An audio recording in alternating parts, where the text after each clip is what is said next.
اعوذ باللہ من الشیطان الرجیم، بسم اللہ الرحمن الرحیم۔ السلام علیکم۔ آپ صلی اللہ علیہ وآلہ وسلم نے فرمایا، ایک ایسا گناہ جس سے 80 سال کی نیکیاں ضائع ہو جاتی ہیں اور اس کے لیے دوزخ میں ایک کنواں تیار کیا جاتا ہے۔ مکمل تفصیلات جاننے کے لیے ویڈیو کو آخر تک ضرور دیکھیے گا۔ زمین کب روتی ہے؟ اللہ پاک نے زمین و آسمان میں بشمول جن و انس جو کچھ بھی پیدا کیا ہے، ہر چیز کو قوت سماعت اور قوت گواہی عطا فرمائی ہے۔ ہر چیز اپنی اپنی زبان میں اللہ کے ذکر میں مصروف ہے۔ ایسی تمام چیزیں جو اللہ پاک نے پیدا کی ہیں، جب ان کو کوئی چیز عطا کرتا ہے تو اس پر شکر ادا کرتی ہیں، اور جب ان کو کوئی تکلیف پہنچتی ہے تو اس کا اظہار بھی کرتی ہیں۔ لیکن یہ اور بات ہے کہ اللہ نے ایسی آوازوں کو جن و انس سے پوشیدہ رکھا ہے۔ دھرتی یعنی زمین کو ہی لے لیجئے، زمین بولتی بھی ہے، سنتی بھی ہے، خوشی غمی کو بھی محسوس کرتی ہے اور اس کا اظہار بھی کرتی ہے۔ نبی کریم صلی اللہ علیہ وآلہ وسلم نے فرمایا، 2 موقع ایسے ہیں جن پر زمین روتی ہے۔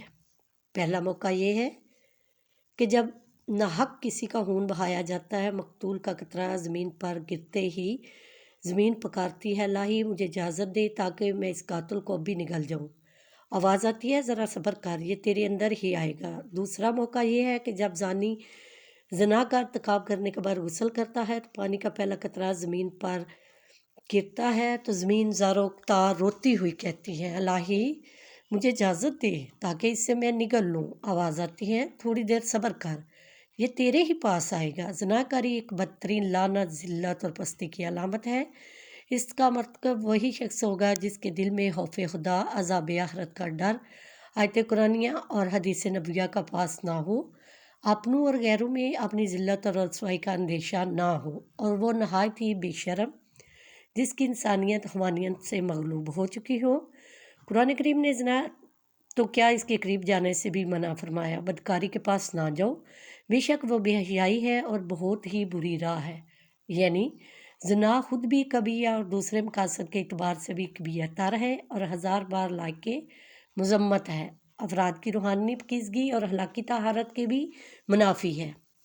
روحانیت کے چہرے پر ایک بدنما داغ اور جسمانی معاشرتی مرتبہ کے لحاظ سے بھی قابل نفرت ہے۔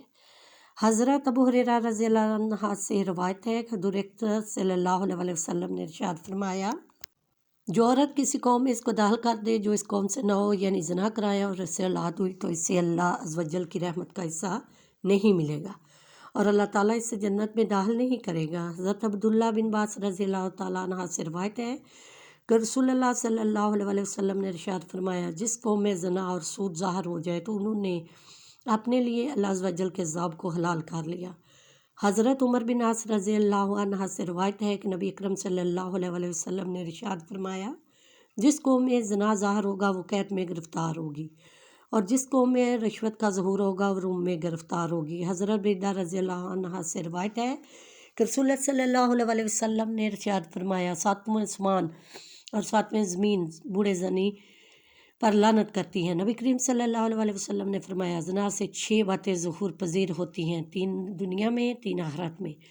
دنیا میں زنائی کا چہرہ سیاہ ہو جائے گا، اس کے لیے اس کے رزق میں تنگی آئے گی اور عمر سے برکت نکل جائے گی۔ آخرت میں اللہ تعالیٰ کی ناراضگی میں گرفتار ہوگا، حساب میں سختی دیکھے گا، عرصہ دراز تک دوزخ میں رہے گا، بشرطہ یہ کہ وہ ایماندار ہو، ورنہ ہمیشہ ہمیشہ اس کا ٹھکانہ دوزخ ہوگا۔ نبی کریم صلی اللہ علیہ وسلم نے فرمایا، جو کہ ذات یا غلام عورت سے زنا کرتا ہے، اس کی قبر میں 20 لاکھ سوراخ کر دیے جاتے ہیں، جن سے سانپ اور بچھو اور آگ کے شعلے اس پر حملہ آور ہوتے ہیں اور وہ عذاب قبر میں مبتلا رہتا ہے۔